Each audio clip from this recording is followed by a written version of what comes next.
Yes, hello, beautiful friends. I am Laurel, Bleadon-Maffei with Illuminating Souls, welcoming you to this episode of Sleepy Bedtime Blessings, a podcast designed to help you rest, relax, and fall asleep, and also designed to help you deepen in your connection with your angels and the divine love that is here for you. If we're meeting for the first time, I am an angelic practitioner, a spiritual teacher, and an encourager of souls. And I do this through one-on-one angel sessions, which are wonderful. So if you're enjoying the vibration and the energy of this podcast, you can book a personal one-on-one session with me and the angels. And you can find out more about that at my website, illuminatingSouls.com. I also offer one-on-one soul mentoring, which provides for consistent support as you move through a time of healing, growth, or transition in life. And I also offer a variety of classes, so lots of ways for us to connect when you're awake. But for now, the angels and I are here to help you come into a beautiful sanctuary for rest. So the intention of this podcast is to provide you with the beautiful energy of the angels, which I find to be highly compatible with sleep, and to be a loving, calm, soothing voice that you can listen to as you drift off. I've been using sleep podcasts for years, and I find that they provide a bridge between my mind's waking chatter and drifting off into the great mystery of sleep. There is a lot happening in the world right now, and I'm not going to talk about it, so this is a sleep podcast. I just mention it because I have been aware that for myself, I have been moving through some enormous emotional and energetic wobbles that feel like they're coming from the collective versus them being generated through my own personal curriculum. And last night I had one of those nights where I was, you can hear my breath, right? A deep breath. Last night I was having one of those nights where I was finding it really hard to disengage. I listened to several sleep podcasts, or at least little snippets of them. I didn't make it all the way through. I finally wound up putting on some music, but I was craving something to specifically help soothe my nervous system and my mind. And so this episode is dedicated to those frequencies that I'm going to ask the angels to come in and help create the kind of soothing, comforting, loving presence that I was really craving last night. So this will be an oasis for you and for me too. We're all in it together. So I'm going to begin by calling in the angels. So you take some nice deep breaths in and out and get comfortable in your body. Cozy on up. Snuggle on in. And I'll bring the angels forward for you. Beautiful angels on high, I ask that you join us here. Please cultivate a beautiful sanctuary of light that supports each of the beloveds here in coming into a deep state of rest and well-being. Angels, please create a buffer of light around us so that it is easy to feel the calm, nurturing presence of the angels that are with us now. Angels, we ask that you lift anything that does not belong to us, helping to bring forth calming, soothing light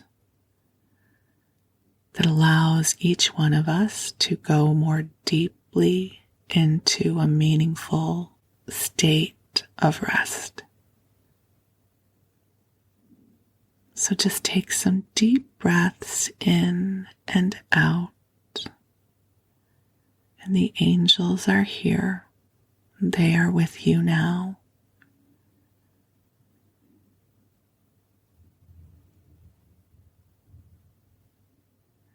And they are filling the room you are in with a beautiful, soft light, filled with divine love that is calibrated just for you. Allow this light to cascade down your body, bringing comfort and love to the top of your head, all the way down your body to the tips of your toes, inviting your breath to go deeper and deeper still.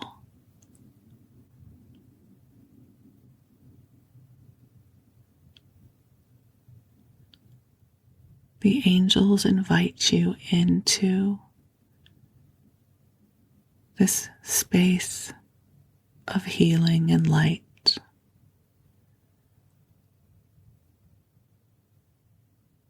They are clearing your energy field through the heart of divine love.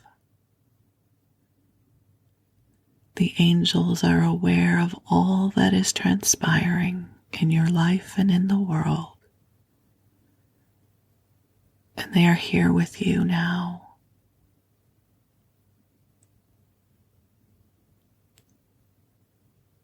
And just breathe.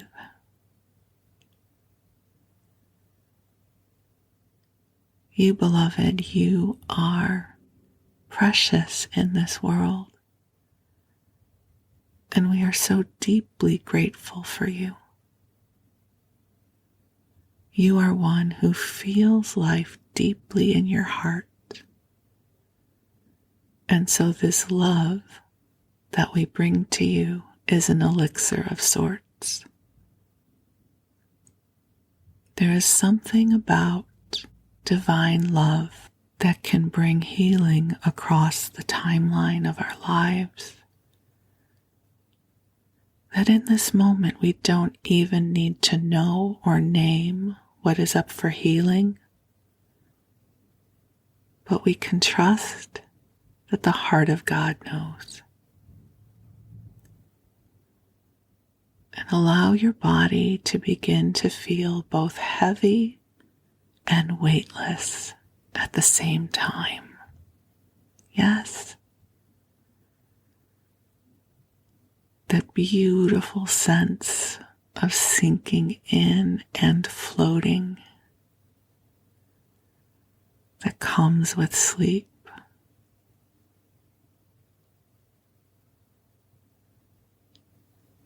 And keep breathing.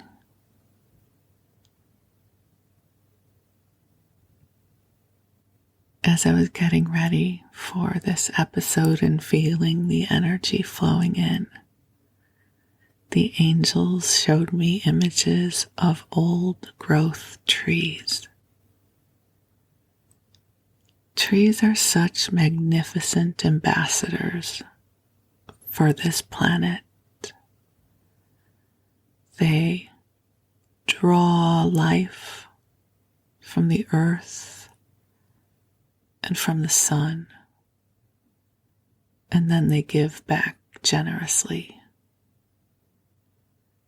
They stand sentry to all that transpires, and they provide nourishment and shelter, and their vibration, if you will, I find very calming. I'm fortunate to live in the Bay Area, and we are blessed to have the gift that is Muir Woods, where there are giant old redwoods that are majestic.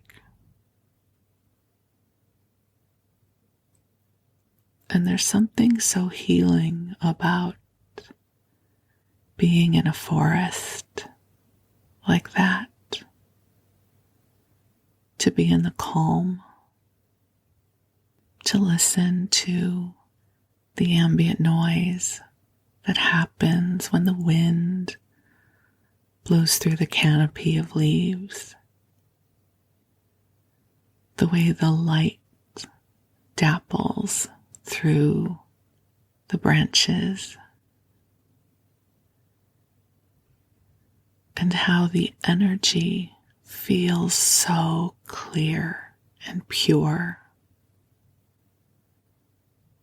And so these are the frequencies we bring to you now.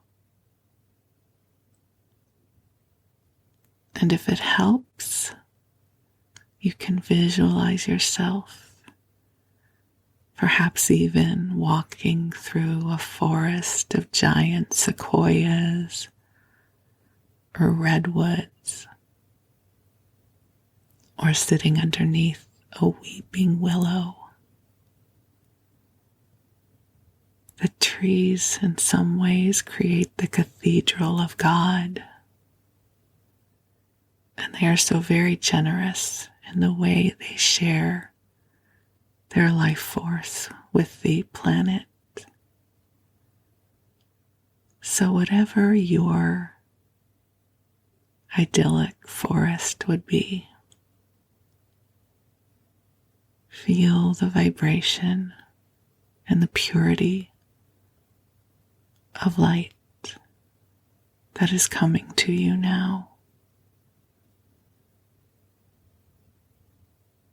The wisdom of trees, they go dormant for a time, and then they come back to life. They stand year after year, and they bring beauty and sustenance with their presence.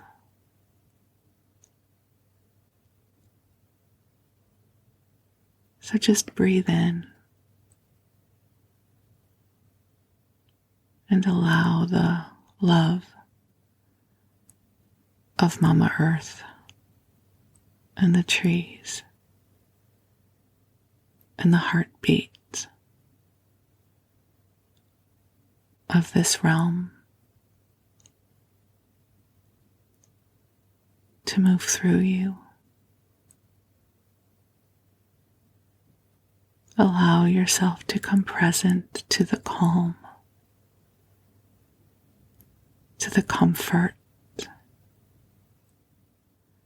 and to the soothing vibrations the angels are bringing to you now.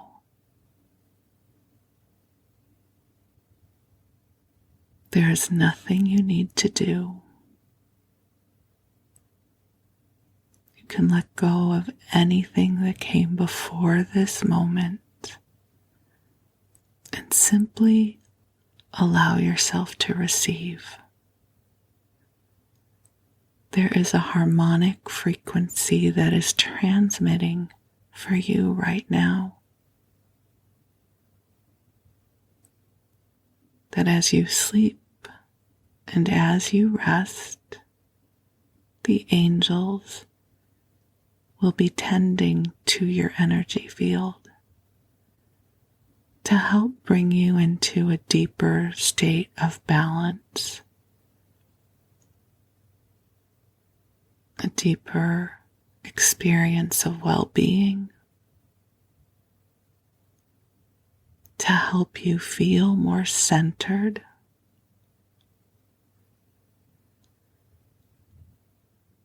and to help you deepen in your connection with the goodness of this world. There is such goodness here for you. So breathe in and allow yourself to receive the blessings that are coming forth for you now. You have permission to receive. Just breathe. And the angels now are bringing to you the vibration of goodness. If you'll think of it as a frequency, as they bring it to you now, it is helping to lighten your energy field. You don't need to do anything but receive.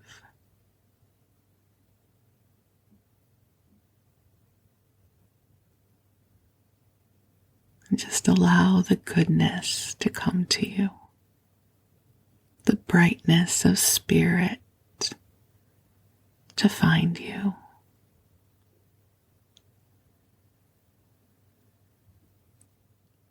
Giving yourself the spaciousness and time to just relax into this moment. And whenever your consciousness is ready to drift off, it'll be okay. We are here with you. The angels continue bringing to you love, a love bath, if you will. And while you rest, I'm going to tell you a story. So for tonight's bedtime story, I'm guided to share with you something that is lighthearted and sweet. And you may remember recently I did an episode about food memories. And I shared with you some recipes out of a cookbook put out by a Jewish sisterhood. And I may have shared with you that I started collecting these kinds of cookbooks. I should mention that I don't like to cook, so I am not collecting these cookbooks so that I can make the recipes. I just love reading through them because they bring back so many warm memories for me. And I find them fascinating because they reflect the culture of that time and the way people cooked. I'm a foodie at heart, and I eat really well now. I've made some really significant changes in the way I consume food in the last 3 years. So I no longer eat sugar. I don't eat much in the way of processed food. But I love reading about food. I love looking at food.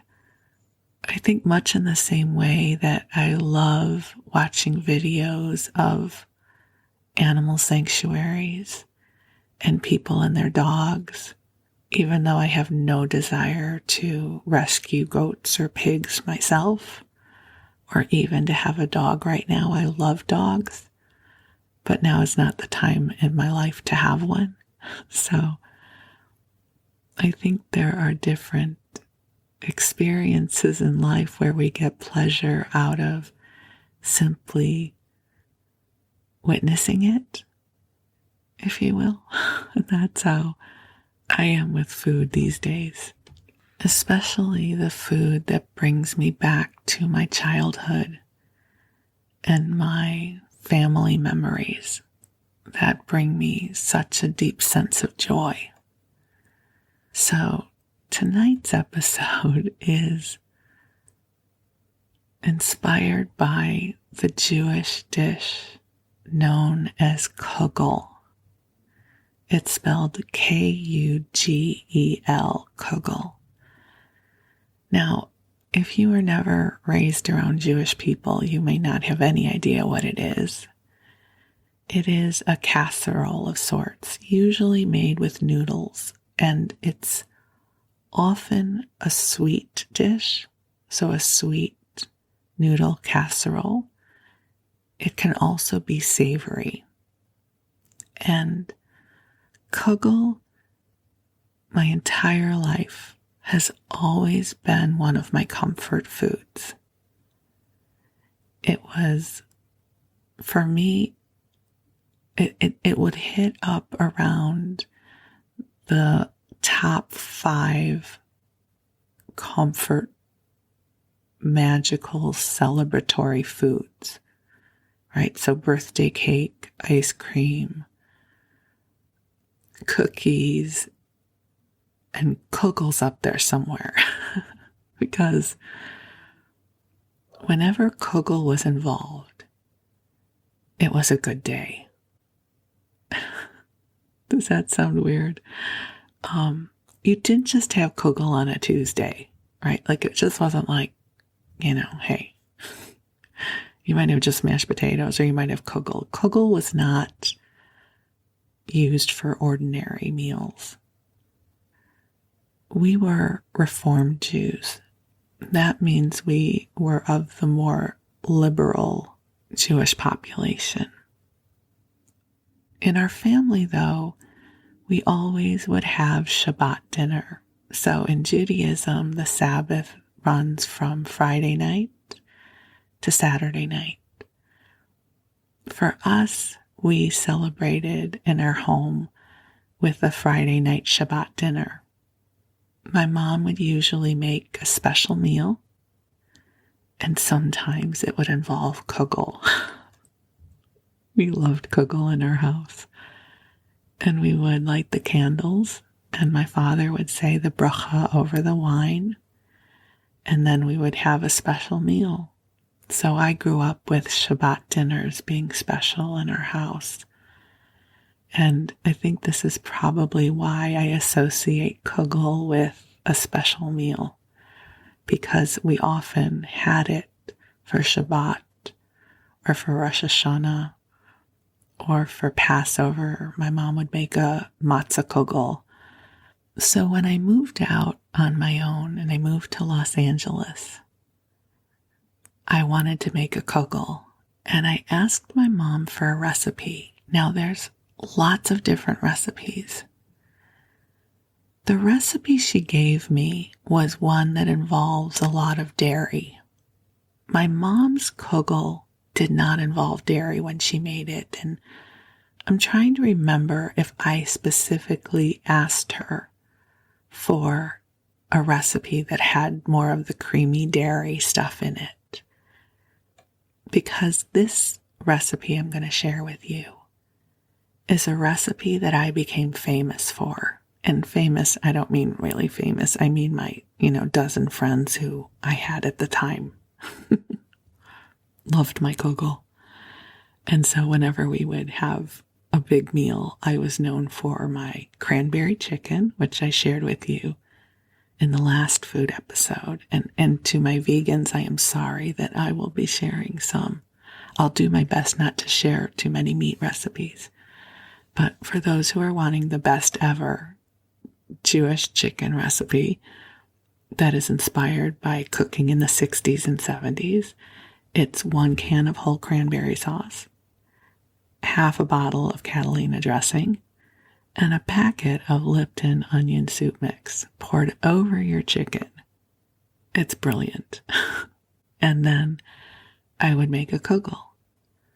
So here's my kugel recipe for you. You take a big bag of egg noodles.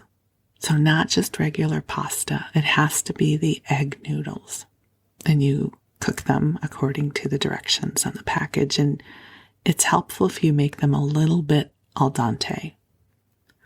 Then you take 4 eggs, 1 cup of sugar, which is why I don't make this anymore. 1 cup of sugar, 2 cups of cottage cheese, 2 cups of sour cream, so you can see where this is going, right?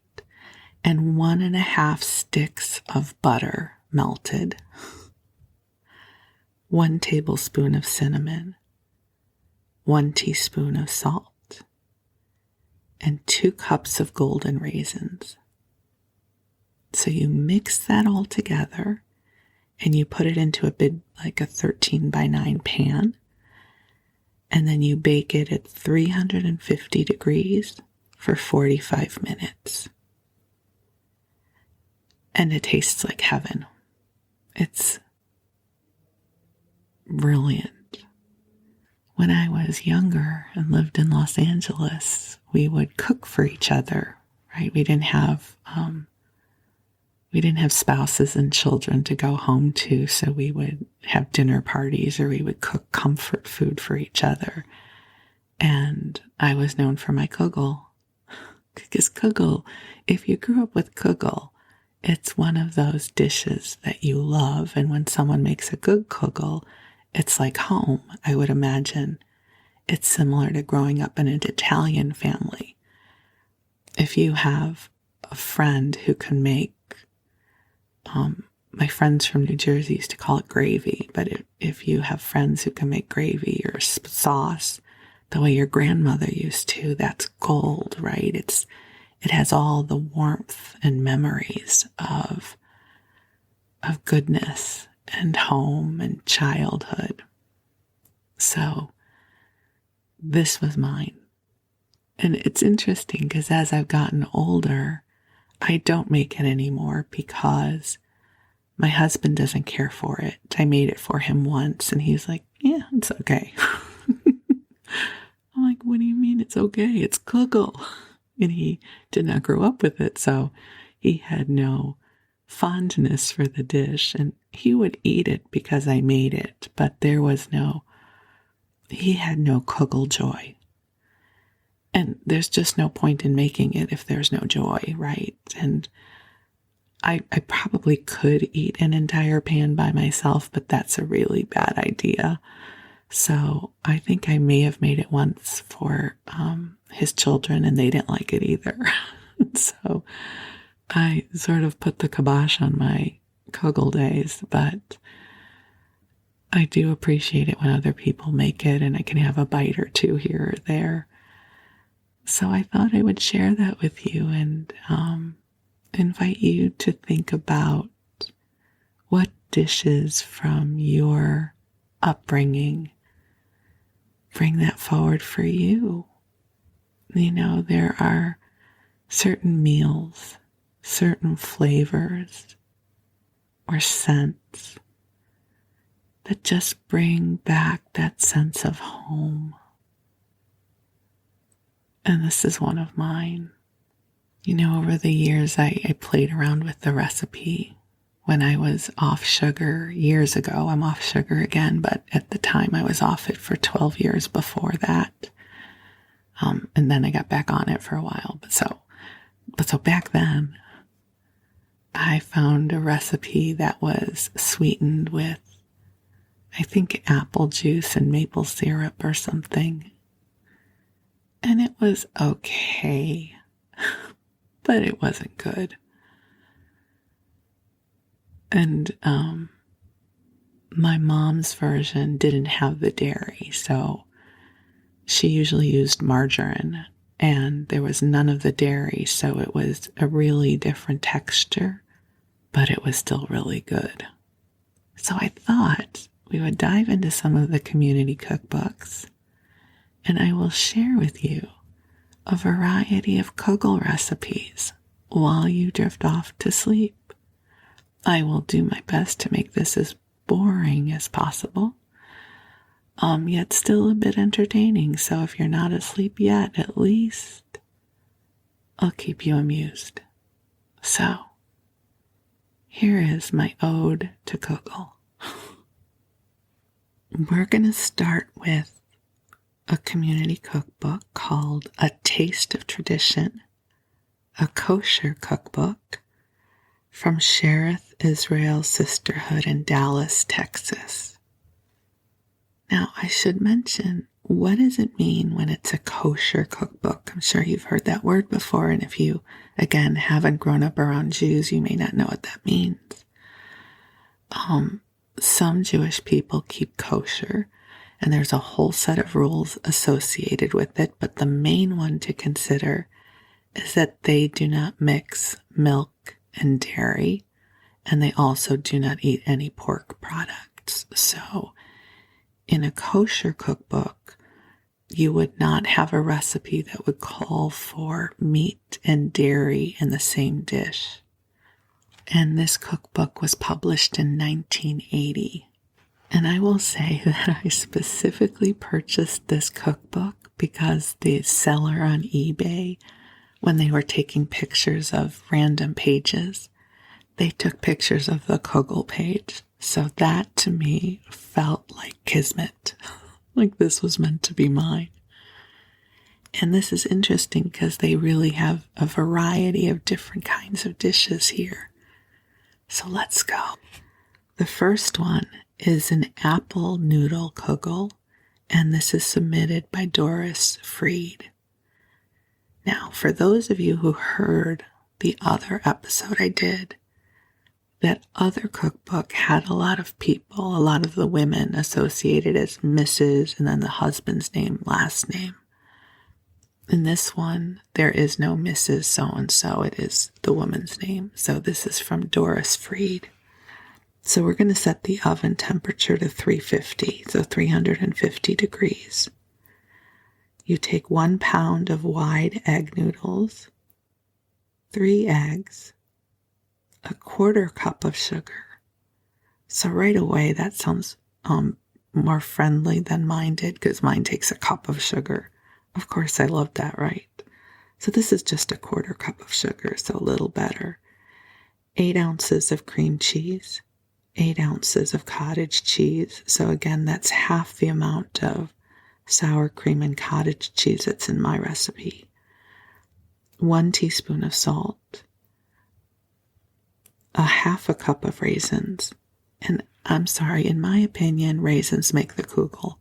I always added extra raisins to mine. But this is a 1/2 cup of raisins. But I think here's where the gold comes in. 6 cups of apples peeled and sliced thin. And she doesn't say what kind of apples, but I'm assuming that the people who use these cookbooks would probably know that tart apples typically do better in these kinds of dishes. So I would assume it would be whatever kinds of apples you might use for a pie or a crumble. A 1/2 teaspoon of cinnamon and 3 tablespoons of butter. Okay, so just comparing, my recipe has a 1.5 cups of butter. Like, what's bad about mine, right? A cup of sugar, a 1.5 cups of butter. So this just has 3 tablespoons of butter. So I think this actually might be much healthier and still be relatively tasty. Okay, so here are the instructions for any of you that want to make this at home. Preheat oven and grease casserole. Cook noodles according to package directions and drain. Place eggs in bowl and beat lightly. Add sugar and beat again. Blend in sour cream, cottage cheese, salt, raisins, apples, and cinnamon. Add to cooked noodles. Pour into casserole. Dot with butter or margarine. Bake until lightly browned. Top with additional sour cream if desired. And you cook this for an hour. It's and you put this into a 9x13 pan. And she says it yields 12 servings. Or 6 in my house. Right? So that is Apple Noodle Kugel by Doris Freed. So thank you, Doris. I appreciate that. This next recipe is from Peggy Marcus, and it is fruit kugel. So again, we're setting the oven to 350 degrees. This is 8 ounces of egg noodles, a 1/4 pound of butter or margarine, 1/2 cup of sugar, 3 ounces of cream cheese. So some kugels call for cream cheese. 3 eggs, 1 cup of milk, 1 cup of apricot nectar, and 8 ounces of crushed pineapple drained. So cook noodles according to package directions and drain. Stir butter or margarine into hot drained noodles. Preheat oven and grease pan. Pour noodles into pan.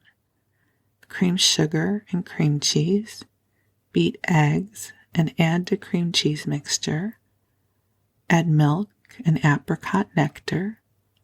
Fold in pineapple. Pour over noodles, stirring lightly. Mixture will be loose. Sprinkle topping over noodles and bake, and then cool on rack for 30 minutes, and this freezes well.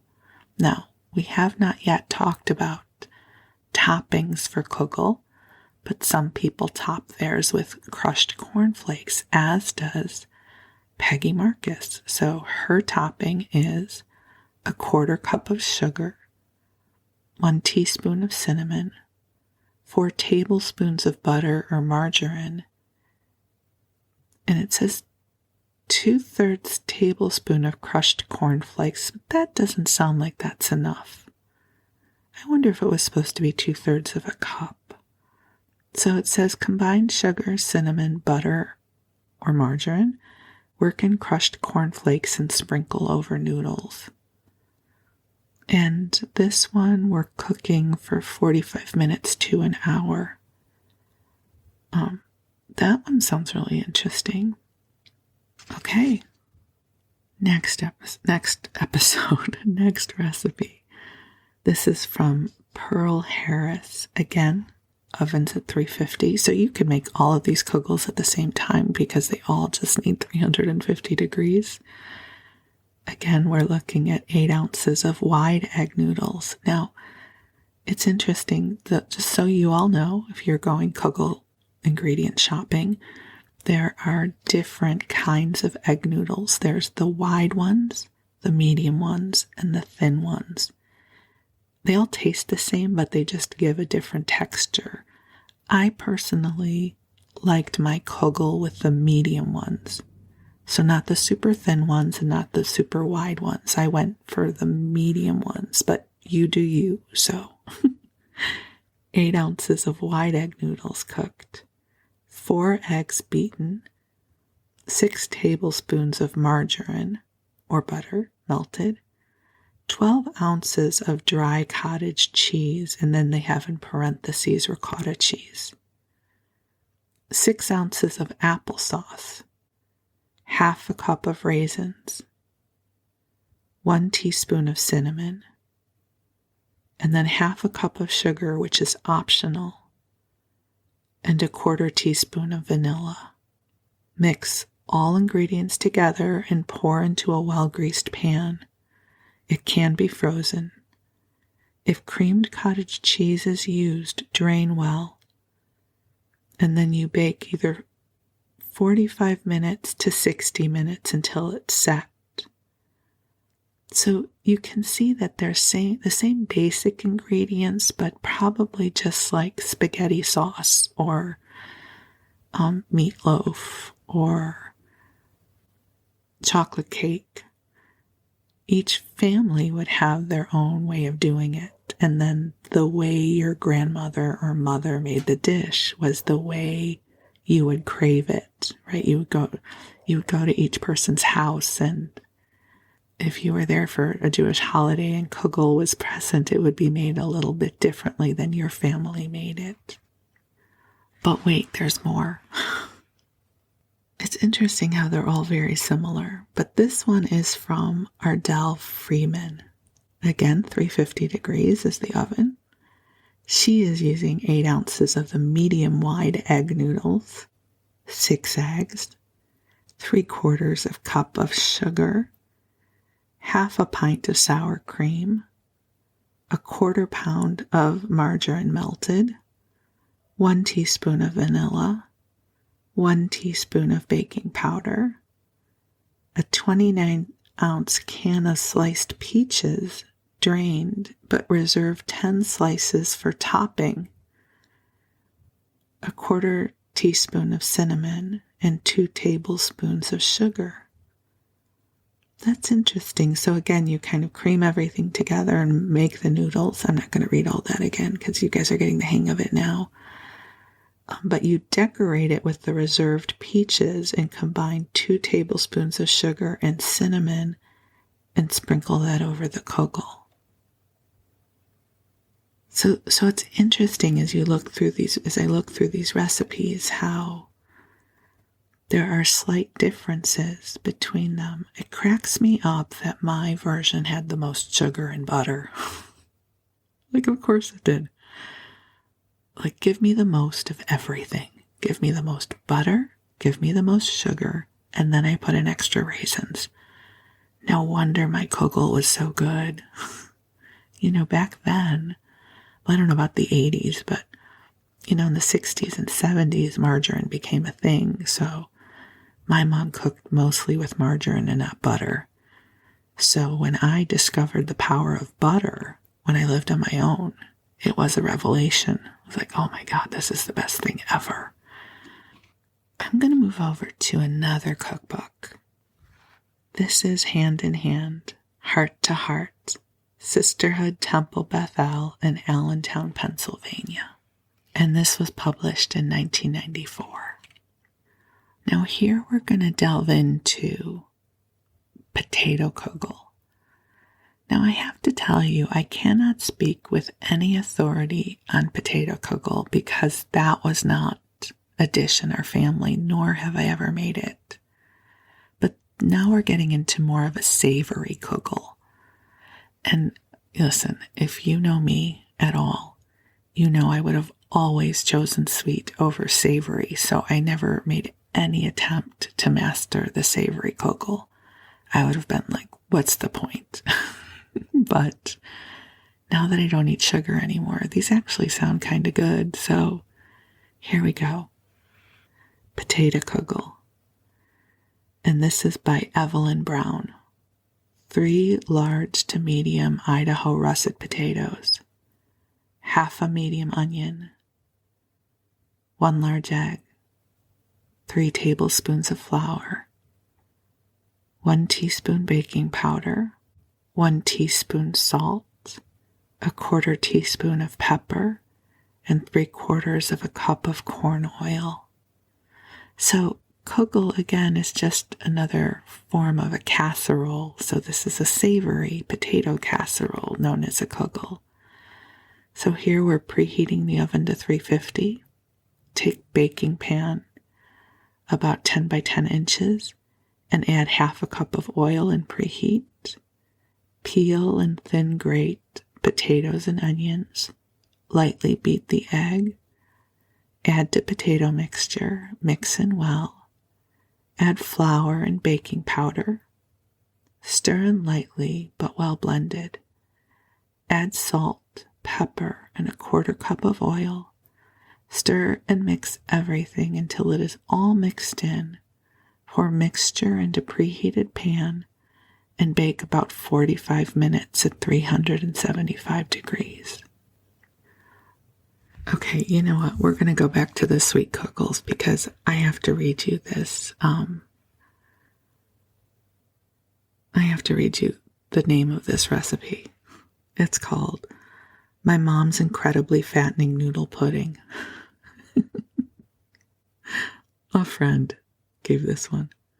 The ingredients are a pound of noodles, 4 ounces of butter, 1 cup sugar, 4 eggs, half a pound of cottage cheese, 1 pint of sour cream, 2 apples peeled, cored, and cut up, 1 small can of peaches drained, 1 teaspoon vanilla, half a jar of orange marmalade, half a cup of raisins, 1 pint of milk, half a cup of cornflakes, and 2 tablespoons of cinnamon sugar.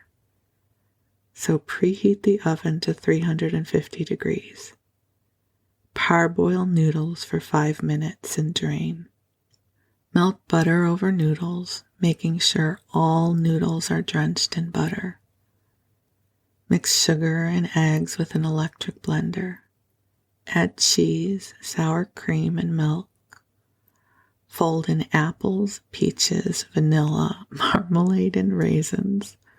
How good does that sound? Add mixture to noodles and pour everything into a large glass baking dish. Fill dish 3/4 to the rim. Allow space for pudding to rise. Lightly sprinkle crushed cornflakes over the top of pudding. Dot with butter and cinnamon sugar. So you're baking it at 350 degrees for 1 hour. And I thought I would also share with you a recipe for matzah kugel. So, when Passover comes around, you can't eat regular noodles anymore if you're Jewish. So here we go with matzah kugel. 6 large matzahs broken up. 5 extra large eggs. 1 cup of milk. 1 pound of cottage cheese. 1 teaspoon of salt. 1/4 cup of sugar. 1 teaspoon of cinnamon, a little bit of nutmeg, a half a stick of melted butter. Combine eggs and milk well. Add all other ingredients except matzah. Grease a 1.5 quart dish. Place 3 broken matzahs in the dish. Cover with half the cheese mixture and repeat. Bake at 350 degrees for 35 minutes until done. And then here's a recipe for a matzah kugel with apples and nuts. So 3 matzahs. You can either use the egg matzahs or the regular. 3 eggs separated. So it's going to be a little fancy. 3 eggs separated. 1/4 cup of raisins, which is optional. I don't know why you wouldn't use raisins. They're awesome in a kugel. 3 tart apples, sliced thin and peeled. Half a cup of chopped walnuts or slivered almonds. A half a cup of sugar or honey. 1/4 teaspoon of cinnamon. 3 tablespoons of lemon juice. 2 teaspoons of grated lemon rind. And 1/4 cup of butter or margarine melted. So soak the matzahs and drain. Beat egg yolks, sugar, and cinnamon. Stir in juices, rind, matzahs, apples, walnuts, and melted butter. Beat egg whites until stiff and fold into mixture. Sprinkle with cinnamon sugar and bake in greased pan for 45 minutes at 350 degrees. And then here's a Passover vegetable kugel. So this brings us back to the savory options. 1 1/3 sticks of margarine. Half a cup of chopped green pepper. 2 cups of onion. 1 cup of chopped celery, 3 cups of grated carrots, 2 10-ounce packages of frozen spinach, 6 eggs, 3 teaspoons of salt, which is optional, that's a lot of salt, half a teaspoon of pepper, and 1.5 cups of matzo meal, which is like matzo flour. Grease a 9 by 12 inch pan. Sauté green pepper, onion, celery, and carrots in margarine. Cook and drain spinach. Mix eggs, salt, pepper, spinach, and matzo meal together. Add sautéed vegetables and bake in a greased 9 by 12 inch pan. Bake for 45 minutes at 350 degrees. And this is from Sharon Richmond. You know, that kind of sounds good. But I wouldn't make it because no one in my house would eat it but me. And then I will leave you with one more Kugel recipe. This is from Maxine Miller. So 4 eggs beaten, half a pound of noodles cooked, 2 pounds of cottage cheese, 1 cup of sour cream, 1 stick of margarine at room temperature, 1 cup of rice cooked. So this is the first time we've seen rice in a kugel. 2 teaspoons of vanilla, 1 12-ounce jar of pineapple preserves, graham cracker crumbs, and 1 handful of white raisins. Cook rice. Cook and drain noodles. To drained noodles, add rice, well-beaten eggs, cottage cheese, sour cream, pineapple preserves, vanilla, and raisins. Spray a 9.5 by 14 inch baking dish with Pam and slice the stick of margarine in small slices. Place on the bottom of the pan. Pour in the combined ingredients and sprinkle graham cracker crumbs on the top. Bake in a preheated 350 degree oven for 40 to 50 minutes. And you know what I love so much about each of these recipes is it's a reminder that there is not a perfect recipe, that these are not recipes that have been perfected by a test kitchen. This was the way many of our, parents and grandparents cooked. A little bit of this and a little bit of that. My grandmother used to put this in it. My grandmother did it this way. In our house, there was the recipe my mother made, and that was our version. And then when I moved out on my own, I found my favorite recipe that I would always make for people. I'm hoping in your life there are some recipes that bring this sense of warmth and joy to you,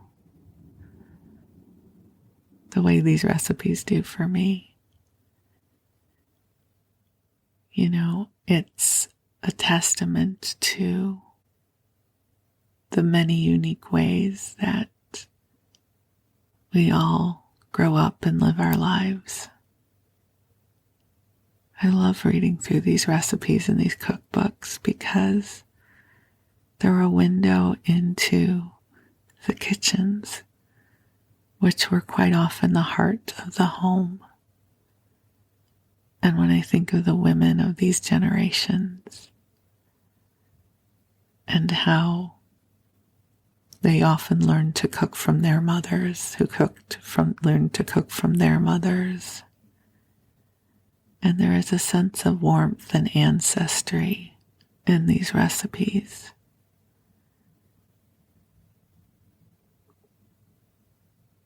And it just warms my heart.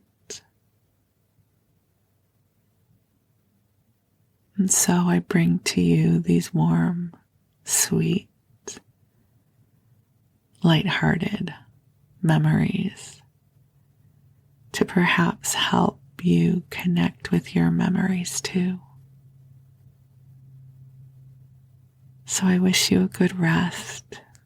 The angels will stay with you. You are precious in this world, and you are loved. And I am deeply grateful for the opportunity to spend this time with you. Thank you.